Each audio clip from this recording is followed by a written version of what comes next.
Okay, we are so excited to have Deborah Bird here with us today, kicking off the new year. So thank you so much, Deb, for being here. For those of you who do not know Deborah Bird, I can't imagine you don't, but she is at the forefront of social media in the mortgage industry, founder of Plug and Play SM, and also a certified Exactly What to Say coach, and a co-host on the Friday Mastermind with Dave and probably a bunch of other things. So anyway, thanks so much, Deb, for being here. Absolutely. Thank you for having me. I appreciate it. I get to say a few things about Deborah Bird before we get too started. Of So, course. so, so there's a lot of people coaching and helping people with social media, but Deborah is really special because she was a mortgage professional. Her sister, the Mortgage Nerd, is one of the most prolific brands on social media. Check out the Mortgage Nerd.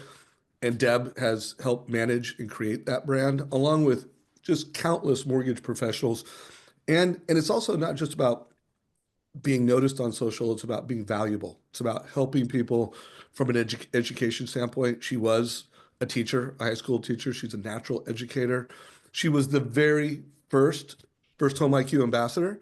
So she definitely gets our mission. So, anyways, I'll let the party start. I just had to say a couple things. And thank I you for everything, forgot. Deborah. Yeah, thank you. I forgot she was the first, number one. Yes. Number one. Of Number one. course. You're not first, you're last. Yeah, like we literally said it on stage. It was it's $1,000 t-shirt, everybody, and literally as we got back off stage, it was like, wow, we Uh-huh. sold one. Yeah. I just believe in it so much and it resonates with, I mean, really why I became a teacher in the first place and then even why I left teaching. But when you really think about it, and I know I've shared this with you, Dave, the largest classroom of where kids want to go to learn, not where they're forced to because of law, is social media when you think about it. I mean, the amount of time they spend on social, and I was just reading right before the call. Um, she's a principal now. She's someone I graduated with. She's talking about how bad social media is for mental health and with kids. And I'm like, it really irks me when I hear that because I feel like you can use social for good and just removing social doesn't solve the root problem. So a lot of in the school system, what I was trying to create was a subject about you, like what do you value and building internal security and self-esteem, and maybe that would reduce teen pregnancy and suicide. And then you throw in the financial literacy piece. It was all the stuff that they didn't teach you because I was the kid that didn't learn very well in school. So I wanted to be that teacher that reached those kids. And I always told them your textbook is what your tax dollars pay for. But in my class, we're going to learn real shit. I didn't say shit, but the middle school kids, they would have allowed it. I love that. I can't Mhm. believe you followed those rules. I can see you being the teacher that said that. Oh yeah, there was lots of things that like we understood. Like when I would get observed, I taught them raise your right hand, and that means I'm not going to call on you, but you're trying to show that you're participating, but you have no idea what the answer is. And then raise your left hand when you know the answer and you want me to call on you. And so it just was about building relationships like anything. And I wanted to turn these kids who were the ones nobody wanted into freaking rock stars and badasses. And that's kind of what we do now with loan officers. It's a lot of times the ones that are misfits, or they feel like they're too old to get on social, or why would anyone want to hear from me, or what am I going to say? It's like, let's squash that negative voice and let's turn you into the badass that you are, that we know that you are, and let's share social good and let's create some attention and convert the attention so that it's a win-win, on all sides. So Who, guys, let me see the little reaction. Who wish Deborah would have been a high school teacher to them eighth grade. or middle school? I definitely would have appreciated that and probably grown. And then Deb, what are your thoughts on this? I mean, we have this belief that the mortgage professional um, using social media properly, we can make a difference in local communities. Like it's not just a mortgage strategy. It is income, it is loans, but like we can make a massive impact. What's your thought on that and how to do that? Well, that's how every discovery call starts is I will ask, and we typically attract the true mortgage advisors. Like our specialty is not the order taker kind of cookie cutter type transactional lenders, and nothing, wrong with that style. It's just not typically the types of clients that we attract. It is more impact driven, but impact means different things to everybody. And so typically where we start is, one, who are you trying to serve? Like, who are your people and what do they care about? And then what is it, like, why you? What is your impact that you create? And how do you measure that? Because a lot of times impact is hard to measure. There's good impact and there's negative impact, but how do you measure it? It's like measuring love.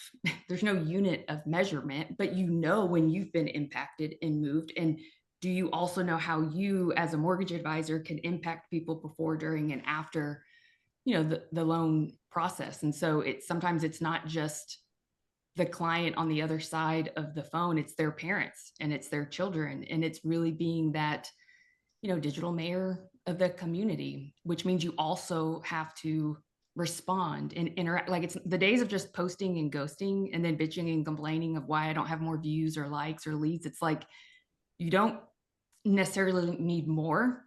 Sometimes we think more is better, when really you need to go deeper and build community. Like, why should these people follow you? How do you want to make people feel? What change are you trying to create in the world that pulls you out of bed every day because you feel like what you do matters? And sometimes people don't know how to answer that question. And it's why they don't post, is either they don't know who they are or they really don't know what impact they're making. And usually that's because they're not having long-term conversations with their clients. They're not documenting the wins for people.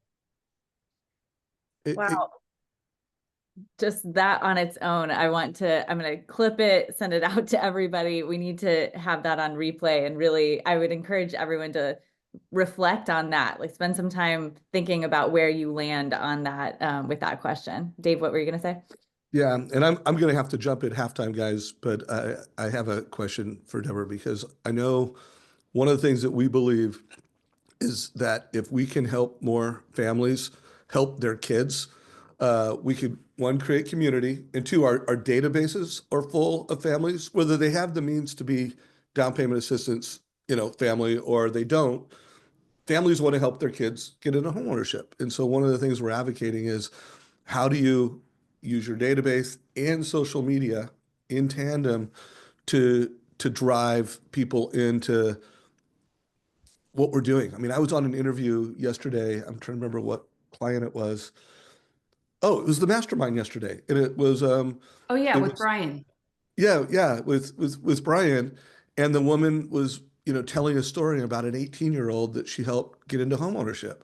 And we're like, hell yes. Mm-hmm. Like, how do we be the change and lean into our database and use social media to drive that? Like, give us the Deborah plug and play playbook, high level. Well, I will say two things on that. And I know I put this on a comment during that mastermind, is I believe that social media is an extension to your CRM. They should be working hand in hand every single day. And if you have the Win by Noon social media planner, there's a marketing activity and sales activity for every single day that you do before noon to win. And part of that strategy is, whomever you would be adding to your CRM, you need to proactively also add to your social CRM.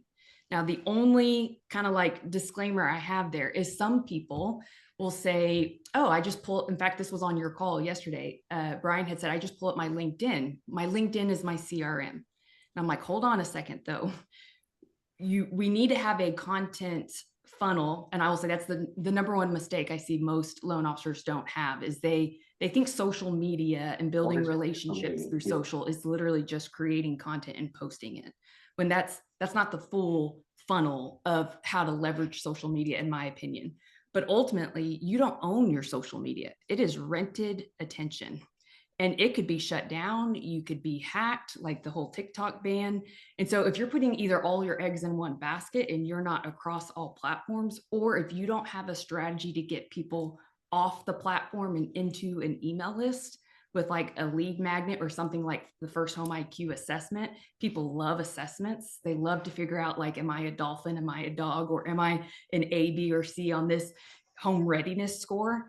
But we've got to create those micro bridges to get people from the platform to your email list. And it's not, it's not usually like I'll see a call to action where people will say, just call me and let's get started. And it's like, dude, they're on social media. No one goes to social and then thinks, oh, I'm going to pick up the phone and call this person. Like, you have to meet people where they're at and create those micro bridges of how to get people to just the next step.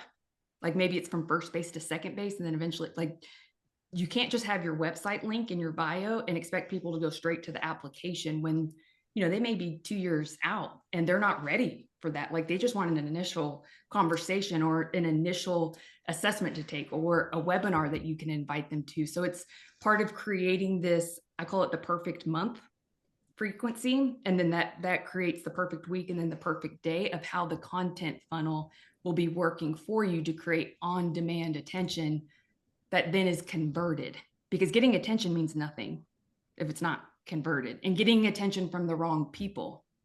So I had done a big real estate class and I had asked them which is better, this open house or this open house. And I showed like the numbers of how many people attended. And it was meant to be a little typical Deb X fashion. I'll just say that, because once I showed them why so many people went to the first open house, it was because their sign said topless. Like, the open house was topless. And then you go to the open house and it was a bunch of dudes that were, so it's like, yeah, you could get a bunch of attention on social and post half naked pics, but you're going to get the wrong type of attention from dudes that could be out of the country. And it's like, how are you attracting the right clients? And then how do you leverage that attention to convert them to an email list? And then, oh, by the way, you also then need a nurturing cycle of what do you do with them once they're on your email list? So it's one thing to collect the emails, but then what? So it's part of creating the perfect year and then the perfect quarter and the perfect month, so that you are consistently having a reason to invite them to a micro bridge moment. So that's having your webinars or your events, and that can be within the community, whether it's live or virtual. But it starts with creating content that then creates conversations that then creates actions from those conversations. But you don't want to just put all of your eggs in one basket and think, okay, I'm just going to build a social media, CRM, and think that you own that when you don't. So it is important to every day have time, or every Monday I have clients, I ask them, who were the people that were referred to you last week? Have you proactively followed them on social? Because most of the time people will follow you back. But when you look at for the number of posts made per day, it's insane to see the data of how many people will now hit follow, like, or comment. People just don't do it anymore. And now that the algorithms have gotten so good at feeding you what you want, people don't even go to their following feed anymore. They go to their explore feed and it's like, why should I follow you? Because my explore feed does a good enough job of showing me the things that I want to see that I'm just going to go to my explore feed. Or if people are using social to, kind of stalk you to see if I should use you as my lender, they're not going to hit follow and reveal that they were just stalking you, although it influenced them to convert them to feel safe enough to contact you. But they still also care about your approval. So to me, I'm like, why would you be on defense? Like, be on offense. And before you even end that initial phone call, if it's with a first time home buyer, I would be like, okay, great, Dave, tell me this, which social platform do you like to consume on the most? What's like your choice of poison? What would you say? LinkedIn. Okay. I'm going to go ahead and send you a LinkedIn follow request. Do me a favor. Go ahead and check. Did you get it? Got it. Okay. So go ahead and make sure that you're following me back, because every week we're committed to creating educational content, and you may have that 2 a.m. freak out home buyer moment. And chances are I've answered that very question on social, but if not, you could always schedule a call, blah, blah, blah, blah. But like, be proactive with getting in front of the attention, and don't just post and wonder why people aren't following you, liking, or commenting on your content. It's like, well, how many likes did you give out today yourself? How many comments did you give out? How many new follow requests did you give out? So I want to say two things and ask a question. So one, I hope it's super important that people recognize that social is it's like in military. Like, there's the Air Force, there's the Army, there's the Navy, there's all these different things. And when it comes to having influence at scale, when it has to clients for life at scale, when it comes to creating impact, which is our mission to create impact, it's your database, it's social media, and then it's daily activities. And so I want everybody to answer a question. Now, when I say do you use social daily, I don't mean do you As a look and consumer. scroll. Like I know Yeah. everybody will say yes, I use social media daily. But if you post or comment and engage, do you do it daily, weekly, monthly, sometimes? And then maybe there's some people on this call who are like, never, like I'm here to learn about it, but I don't participate. But really quick in chat, just give us a feel. Not do you scroll daily, but do you post or comment daily, weekly? You could say weekly. So we got a daily, we got a weekly, we got a weekly every few days. And as they're responding to that, Dave, real quick, guys, on Facebook and Instagram, most people don't realize this, but if you tap on the Instagram logo at the very top, you have what's called your following feed and your favorites feed. So what I do is you can set up 50 different accounts in your favorites feed. Nobody knows that they're in your favorites, by the way. I would have your top referral partners that already send you business, the top referral partners you want sending you business, and then who are your top influencers, maybe in your community or in your database, that maybe they're like an HR recruiter or some kind of influence scale that you're like, okay, I would want this person to be in my favorites. Well, so you can take 15 minutes, guys, you switch your view to favorites, and now when you scroll, it's only showing you people in your favorites feed. So this is where you can be super intentional and put guardrails around your time. This is considered prospecting time. This is being a producer on social and using it for sales versus a consumer. And so I'm going to like and then leave a genuine comment, something that I noticed from the post, or send them a DM. I'm going to do at least 20 of those a day. Now I break it up where I do 4 15-minute time blocks. So 15 minutes in the morning as part of my gratitude time, 15 minutes around lunch, 15 around the end of the workday, and then at night. And I'm really just trying to catch people doing good and sharing content and being courageous.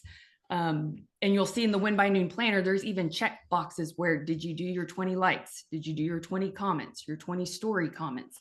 And so this is a great and easy way to do that just by setting up a favorites feed on Facebook and Instagram of the people that you want to be seen by. So if you want to be seen by those people, I have found the best way to get visibility is if you show up in that little red dot of a notification, where eventually someone like Dave could be like, man, Deb is a consistent fan of mine. Like he would know if I were sick because I usually see his content, not in a weird, creepy way. But so there's some emotional intelligence here. But this is how you can guard your time and also do your engagement strategy with the right people to deepen the relationships that matter to you. Hey, Deb, I'm gonna, like I said, I'm gonna be leaving soon, but I know at some point in this session, to make impact, one of the most important things we do, like the tip of the spear of impact, is people going through the first home IQ quiz. And we want families to go through that and to promote it via database. And then, we want to have our community effectively share it on social media so that they're getting people to take the quiz. I mean, whether you want to run into that now or throughout the next half hour, would love for you to just break down different ways to share that quiz and get impact. And then anyone that's on this, I mean, I'm seeing the names. There's quite a few people that I know are effective at sharing that. Feel free to share what you're doing, but let's make sure we have like a little brainstorming session on all the ways that we can use social and that we can be effective at sharing the first home IQ quiz, if you're cool with that. Yeah, we can definitely get into that. And that does fall into a little bit of your content funnel, guys, and getting people off platform. And most of the time, people don't have what's called a lead magnet to capture the email address of someone in exchange to something like an assessment. So maybe towards the end, I'll show a couple different areas of where you can set this up, whether it's a link tree in your bio, sharing the link on a story post. I would definitely be encouraging clients that hopefully we're getting really good at not just adding to our database, but being more intentional with the data we're capturing from people. Like, how much of a ninja are you at segmenting your database? Do you have like, let's just even think of last year. Do you have an easy way to sort all of the people that you spoke to that were interested in buying a home just last year, but didn't find one or had to wait because they were working on credit or they were waiting for a certain amount of income to be seasoned? Like, do you have lists created of where people are to then be able to send super intentional messages? That way you're not sending just one generic email to someone who doesn't even have kids, but maybe you see that their profession is a teacher. Or maybe they do have kids and they are also the coach of their kids' basketball team. And so it's like, hey, maybe we could sponsor the jerseys, and then that gets you into the door of maybe hosting a meeting for that entire association where it's like, hey, this is something that we're really proud of and we care a lot about. And we have found that, most don't know their first home IQ score or their home readiness score. And so what would be the benefit of knowing their IQ score? Like, why does it matter to them? Why should parents care for their kids to take this? And maybe they do or don't. I mean, some of these kids, depending on the age, like they could have just graduated and they're thinking, I don't even know what I want to be when I grow up. And I've been asked this question and I don't know. I don't even know, what I want to study, let alone get in a committed 30-year relationship with a home, um, I think you shared yesterday, Dave, how the average age of first-time home buyers is now 38. And then you look at the average age of people getting married. Do you know how much that's increased over the years? It used to be the average age was 22. It's now 30. So like these life events, like people aren't leaving the home till later. They're not finding their careers till later. And they assume that that means they should wait to buy a home. So it's like, why aren't we sending out messages of, you don't have to be married to buy a home? Like, why wait? And yes, more single females typically buy before single males. And we could go into that whole psychology, but it's like, we've got to get to them sooner. And really, I think this is where gift of equity and the parents come into play.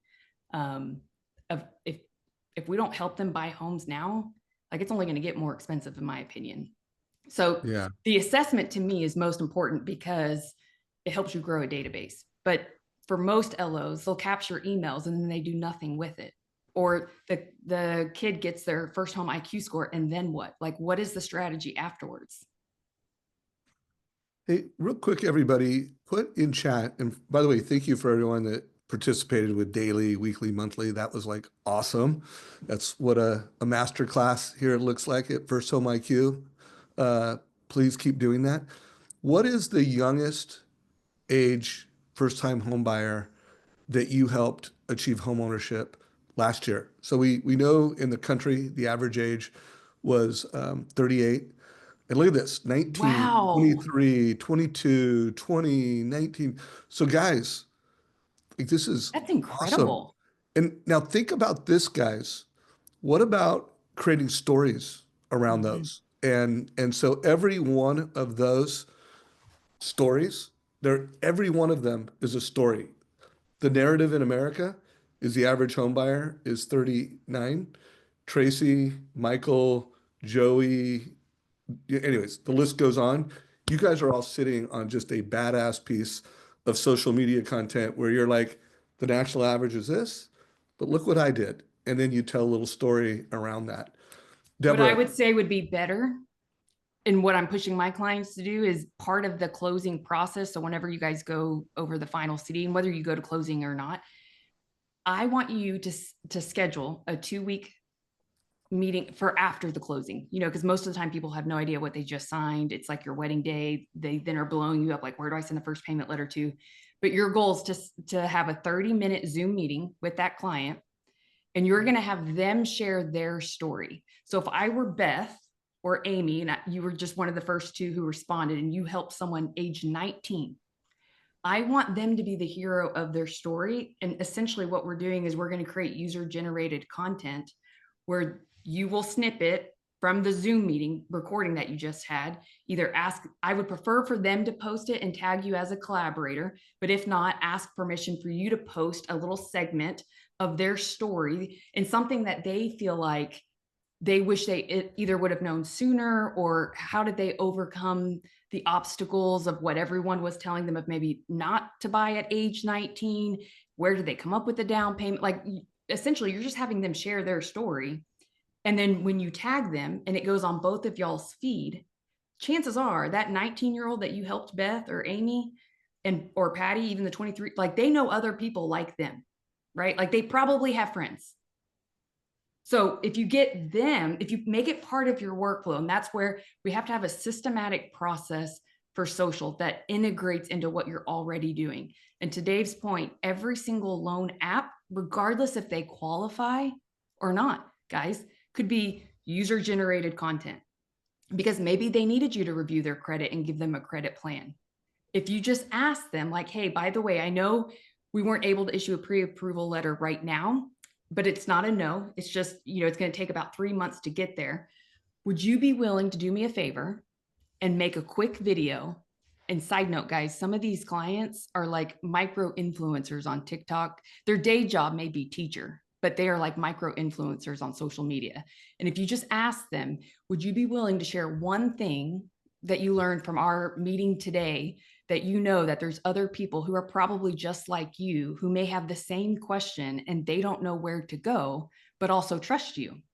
And so when you can get the people that you serve to be part of the impact, where it's not just you making the impact, it's them sharing their story, making them the hero, it also creates more content that is, one, it's authentic, but it's believable. It doesn't feel like you're trying to sell me, because it's not a generic Canva template with like a testimonial that's like, okay, well, you could have just made that up. Like, who's Kristen M?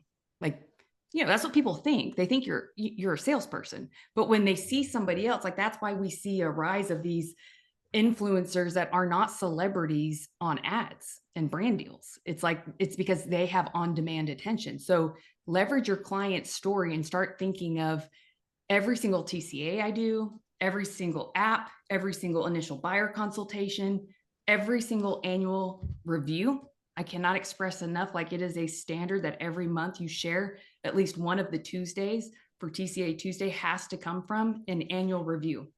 In fact, I had a call with someone that you just did a walk and talk with, Dave, who's been in the business 35 years. And he said he did an annual review this week and it was the 12th year. And I was like, that's the stuff you need to put on social to prove that you are who you say you are and that you will do what you say you'll do. Because everyone will say, we'll help you manage this for the life of the loan, or, but most don't, to be perfectly frank. And then if you are doing it, what is the impact of that annual review? Like, show that.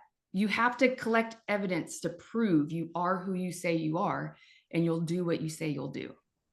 So my last thought before I go, guys. By the way, Deborah, who was that I was walking and talking that you were referencing? I'll text it to you because I don't know if he would want me to share that Oh, here. okay. But it Roger was that. recent. Okay. Okay, cool. So guys, all of you that answered that question, that you have someone in the 20s, like this is a movement. And the way we make the movement is we tell the stories and then we help each other distribute this on social media. So I hope, first of all, this community of people that are leaning in and trying to create change, like we follow each other. Like, so one, you should follow each other on social media. I could see Katie's head nodding. Like I guarantee she's going to create some social media around this, and that we'll be bragging. Hey, the First Home IQ community is, we had a gathering with 70 people. 25 of them have all closed homes, help people buy homes in their, lower 20s. When in America's this, make sure you like and engage our content. So I would tell you that there's a lot of intention that's put into what we're doing on Instagram, what we're doing on LinkedIn, what we're doing on Facebook, and the engagement is, we're not killing it. Like that's a goal. Kristen and I, came in, and the whole team, Katie came in, like, how do we have more impact? How do we get people to click on the quiz more? How do we get people into the community? How do we get people engaging on our social media?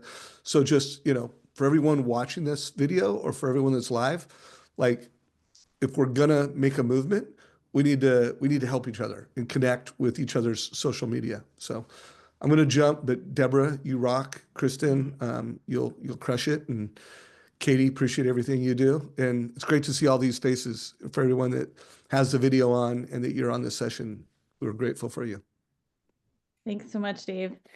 Can I just say something to that real Yeah. quick? Because it's kind of my like pet peeve when sometimes our impact is invisible. Like the call that I had just before this that Dave did the walk and talk with, he said he'd been following me for years. He found out about me through the Mortgage Coach YouTube channel. He's never liked, commented on any of my stuff. He gave specific examples of how I had impacted him on micro things that he had implemented just from things that he heard me say 5 years ago. And I mean, there was a time, the last time we went to Vegas, someone stopped me and was like, "Are you Deborah Bird?" And this was not for a mortgage event. I was there on vacation. And I was like, yes, who's asking? He's like, "Oh, I see you on YouTube. I see your content. I've been following you for years." And I'm like, I don't even know his name. I've never seen his face. He's never liked or engaged or commented on any of my stuff.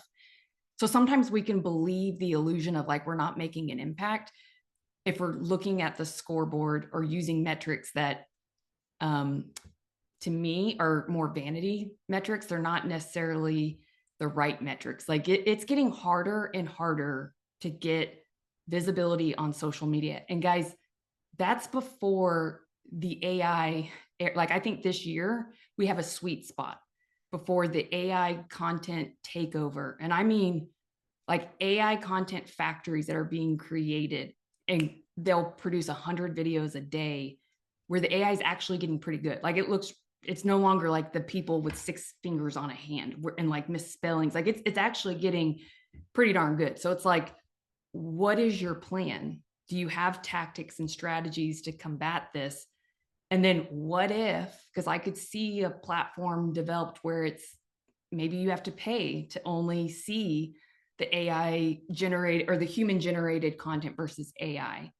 And you fast forward, this is going to make people even more starved for human intimacy and connection and like real relationships. And so you have to build a bulletproof wall around, first and foremost, your database, but then also how are you consistently adding to your database of the right people to go deep with. Anyways, sorry. No, that's so good. So as we transition now to the second half of this call, I want to make sure that if you guys have questions, and we've had a couple questions come in, we'll come back to you and loop you in. We want to, give you the opportunity to ask Deborah. I did want to like pause in this time and mention, if you guys have not seen our First Home IQ impact report, and this is our first full year that we completed as a nonprofit, thanks to supporters like Deborah and others who are our ambassadors, our donors who have made this possible, and our volunteers. But you can go to firsthomeIQ.com/impact and see this impact report where we talk about some of our, the program successes.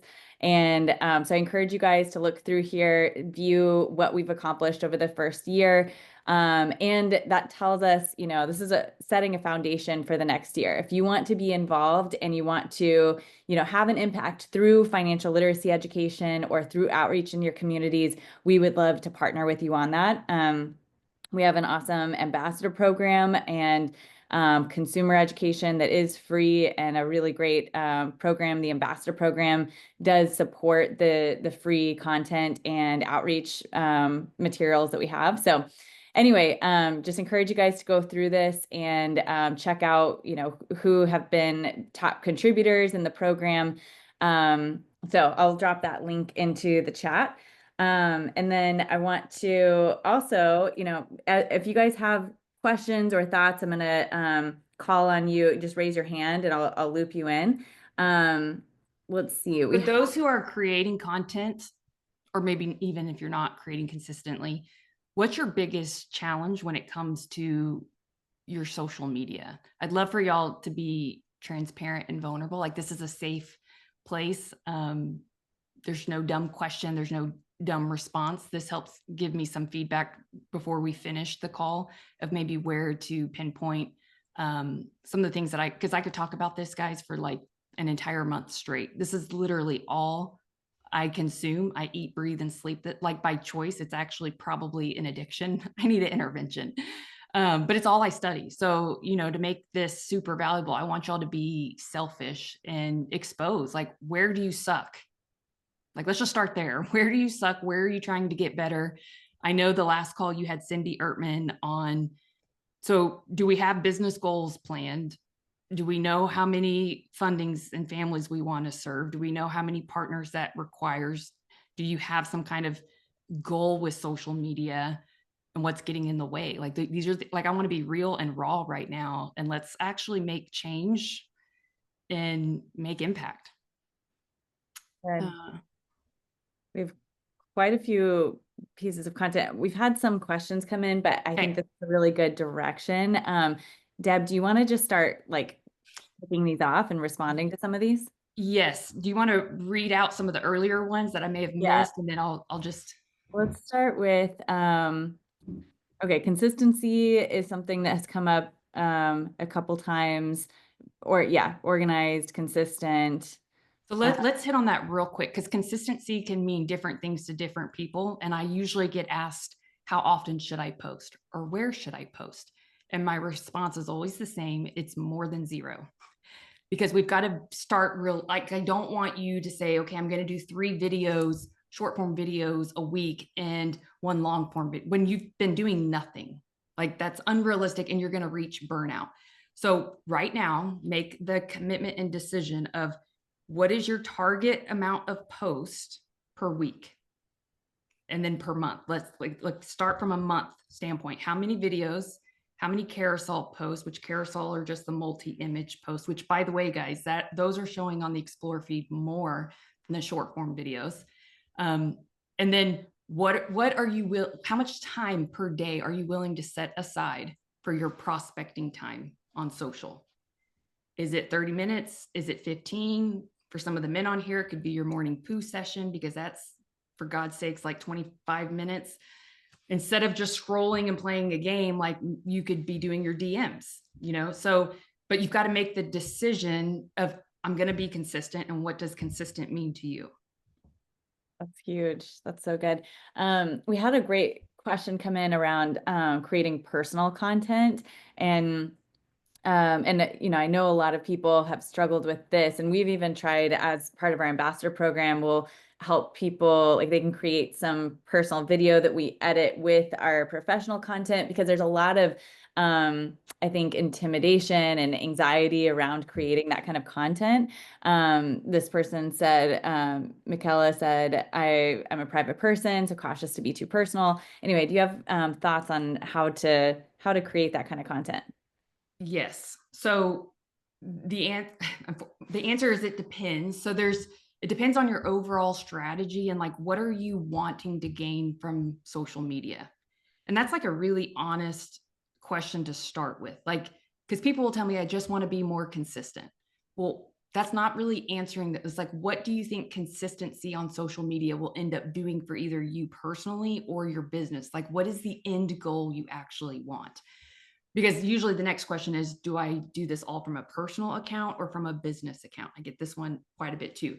And so it depends on, what are you wanting from the strategy of your social media. If it is to stop the scroll and to get in front of more people for like reach and exposure, then you have to be very clear and consistent on your messaging from every post, every headline, every caption, your title tag, your bio, of exactly who you serve. And if you're mixing too much of personal and business on that account that you're truly trying to grow, reach, and maybe generate leads from, then the algorithm can't go to work for you, because it's like a hodgepodge. They don't know who your ideal client is. Now, why I would have the two joined is if most of your business comes from referrals and you're trying to own the social narrative gap, where they're going to social for evidence that, okay, just because my mom referred me to you doesn't mean I'm going to just use you blindly. I'm going to go research you. And when they land on your feed and they scroll for a couple feet, what is it you want them to know about you? Like, what are the warm and fuzzies? How do you want them to feel? Obviously, we want to gain their trust. And what I don't like about this is, although it could convert them, and they usually, if they like what they see and you don't look crazy and they contact you, you've converted the sale, unless you screw up, the buyer consultation and you don't follow up. But if they can't find you, then you're leaving it to them to create the story in their head. And so usually people are either using it to own the social narrative gap, which is more just humanized content where it doesn't just have to be, mortgage related content.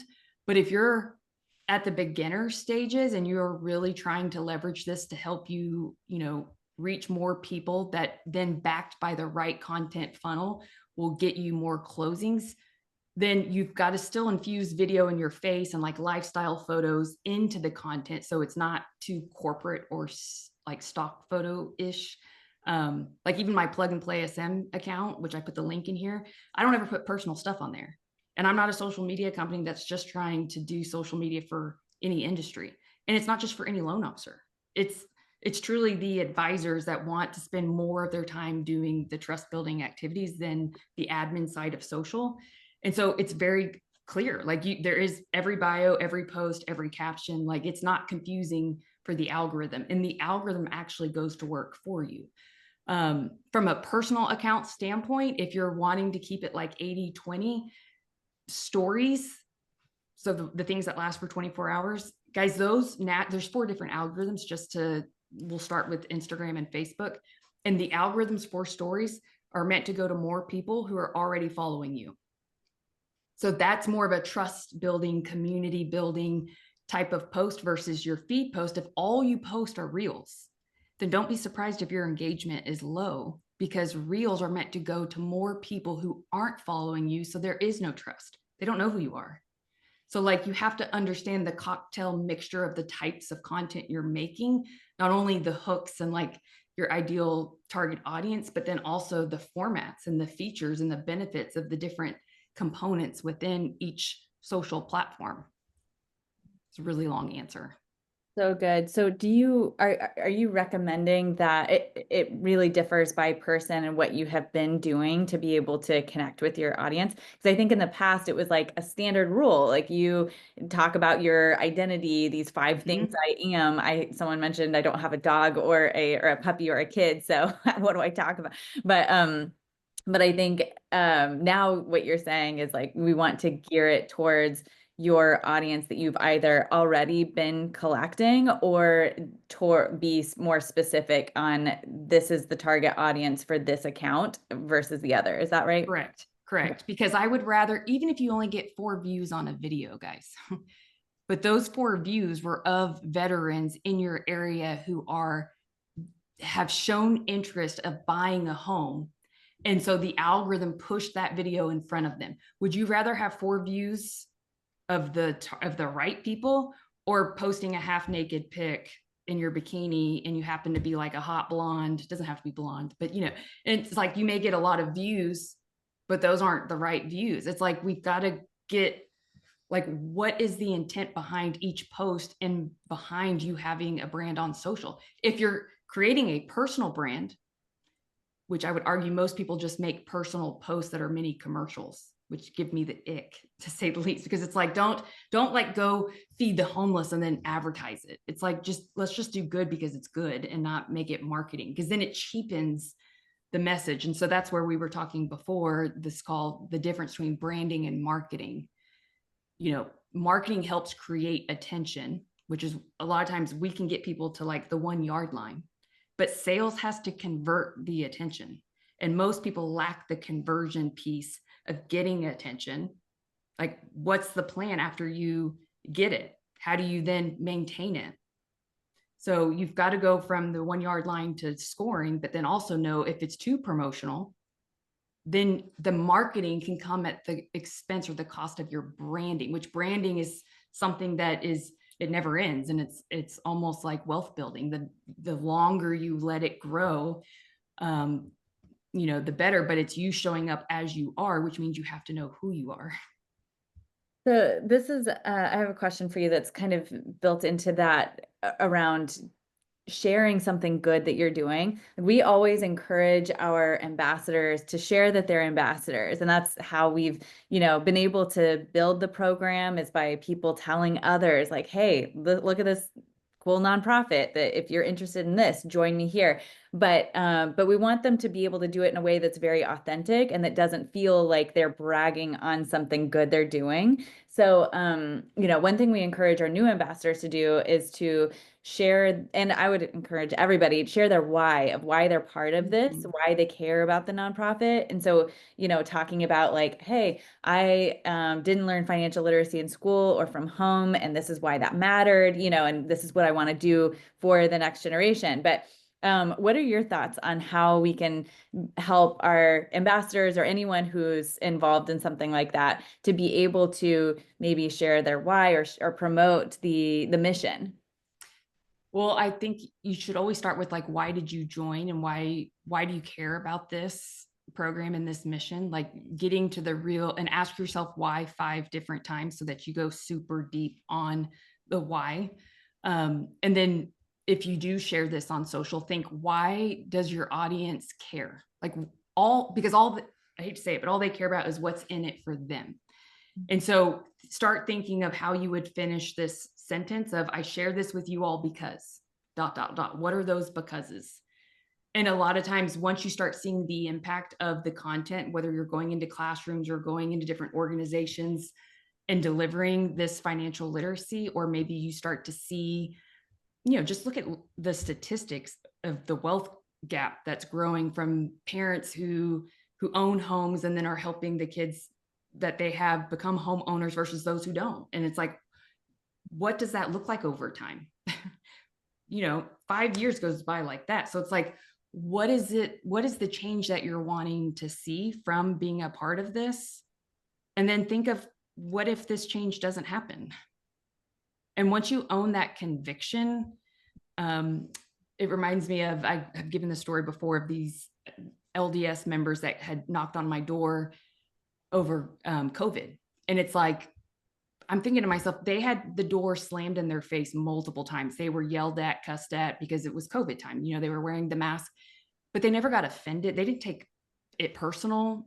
They knew their motive and their heart was pure, where they thought they had goodness and they were just trying to share the goodness. It's up to you to take it or not. If you don't take it, it's not anything against me. It just means maybe not right now.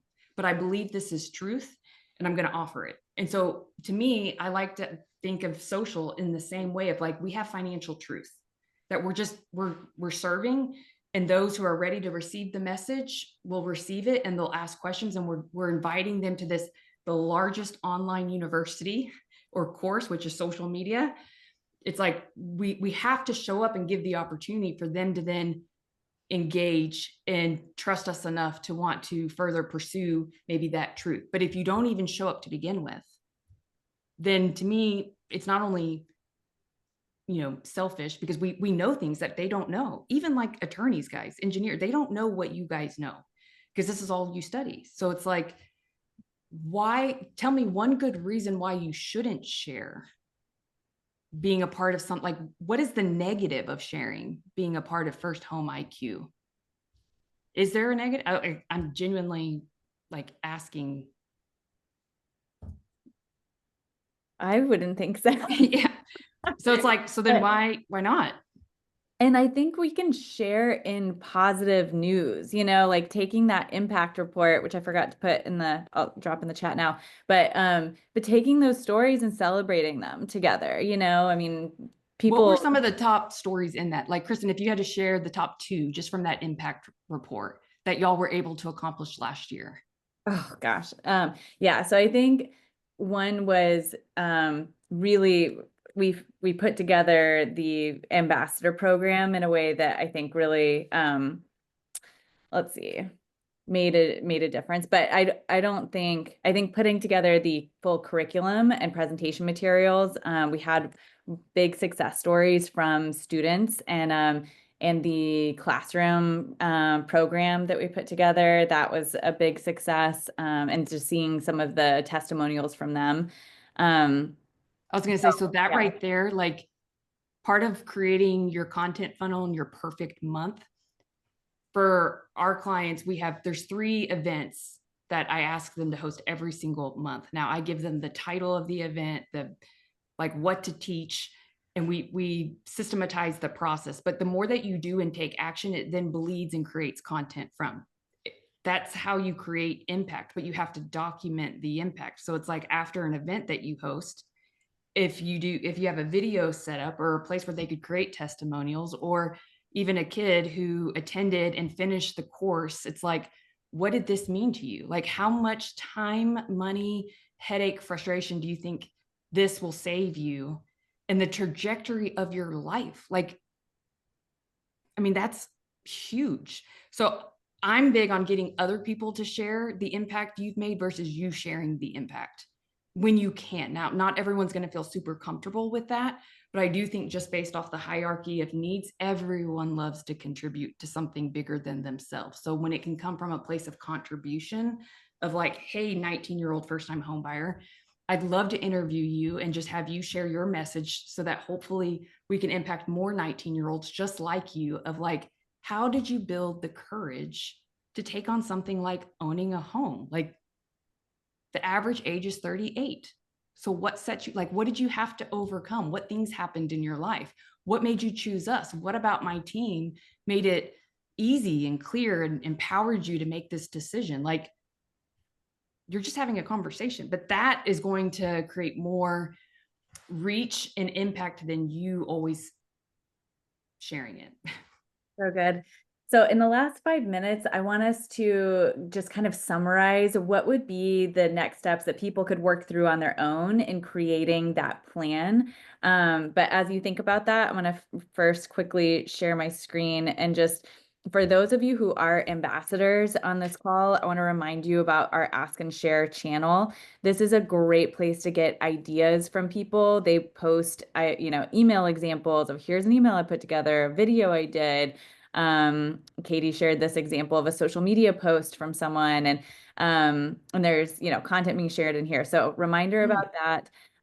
The resource library is a great marketing resource where we do have a lot of social media content, video scripts, social media templates with captions in there that are all designed in Canva. So you can quickly, lots of carousels. You can create your own and customize that if you want to in all of the topics that we cover. So just a reminder about that. If you have not signed up for the ambassador program and you're interested, you can go to firsthomeIQ.com/ambassador and check out a little bit about the program and join one of our information session calls.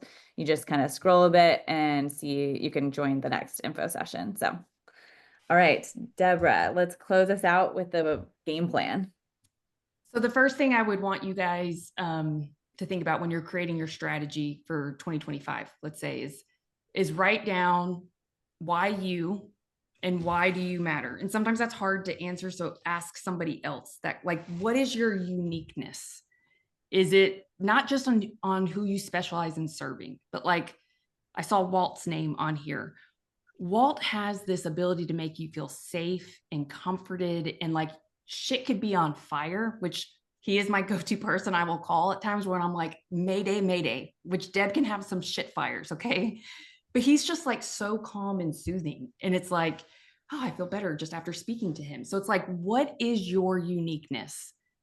And give yourself permission that uniqueness can also change and evolve over time. Like, I think that's where most people struggle when they're creating their quote brand and they're thinking of their logos and colors and all the stuff that doesn't matter. It's like that does, just because you say that's what it is today, like the whole goal is to also evolve over time. So first, you got to know, what do you want to be known for or as in the market center that you serve? What are those like adjectives? And then let's talk about creating a content calendar that's easy to execute, that you can implement in your day-to-day or week-to-week, which, by the way, guys, most don't do this on their own. Like, most of the top producers have leveraged, and I'm not just saying this to like toot my services, but your hourly rate, or what you could be investing your time in doing with the relationships of who you're serving right now, because sometimes we get so focused on getting new clients and we get distracted in Canva and like the fun and prettiness of social, when if you would just serve the client that you're talking to right now and the deepest way, your best referral is in their cell phone. If you just maybe change some of your scripting and change your post-closing approach a little bit, like make like the best ROI on any marketing is thrilled clients. So once you get really clear on who you are, it's then who do you want to serve? Like who is your ideal client? Maybe it is first-time home buyers. Maybe it's move-up buyers. My sweet spot was always millennials because that was, I mean, that's the largest demographic buying. They're usually parents. They usually have kids under the age of 18 in their home. They're time poor. They're busy. So like, and they are a little bit more established in their career. So they have some money and they're usually selling a home. Maybe it's the starter home that they've outgrown to get into the better neighborhood with more amenities. And so they're moving up. But their biggest challenges is like, is this a smart decision? Because I'm trading in my 2.5% rate to, so there's all types of messaging that you could generate around move up buyers, but maybe the first week of the month, that's your focus is move up. The second week of the month is first time home buyers. And then there'd be different themed days, which, you know, y'all can schedule a discovery call or a strategy call if you want to learn those on a deeper level. The third week could be all life change, like divorce, death, relocation, you know, etc. Any kind of life change that would occur. And maybe the last week is more non-QM, or it's your bridge loan. Maybe you have like a certain doctor's loan that most people don't have. And so once you've kind of identified of, you know, your weekly theme, then you have your daily theme, and it makes it really easy to then create content because you're like, okay, I know Mondays are this and Tuesdays are this and Wednesdays are when I'm doing my collaborations and Thursdays I'm showing a post interview from, you know, a client testimonial, and Fridays are financial literacy Fridays, where like there was content we were creating where I just used y'all's assessment, Kristen, and every question from your assessment was a Friday question as a social graphic that would create engagement and activity. Because to me, I felt like anyone could benefit from, you know, those questions. May not have given them their IQ score, but it's all about having a plan that then has a content funnel, whether it's getting them to click the link in your bio to then register for a class or to download this free home buying guide, like some kind of micro bridge to get them from platform to your email list. So that was kind of a lot in a short period of time, but it's not something that most don't even know what each post is meant to do. Like they're just making a post and they think that's a strategy, or it's checking off a to-do list of like, I said I was going to do 3 posts this week. I've done them. And it's like, that's not really how it could work if you optimized it. Yeah, that's really good. I was just looking for we did a masterclass with Amir Syed on really that content funnel piece. So if anyone is, you know, in our platform, you don't have to be an ambassador. You can watch one of those past recordings. But yeah, this is perfect. Thank you so much, Deb, for You're taking. welcome. I cannot believe how much content we covered in in an hour. So yeah, we've got definitely encourage everybody to replay this. Thank you again, Deb, for being here. You are welcome. And thanks, guys, for those of you who showed up today. You can't win if you don't show up. So good for you. Now take action, though. Got to take action. All right. Awesome. Thanks, Deb. Bye, everybody.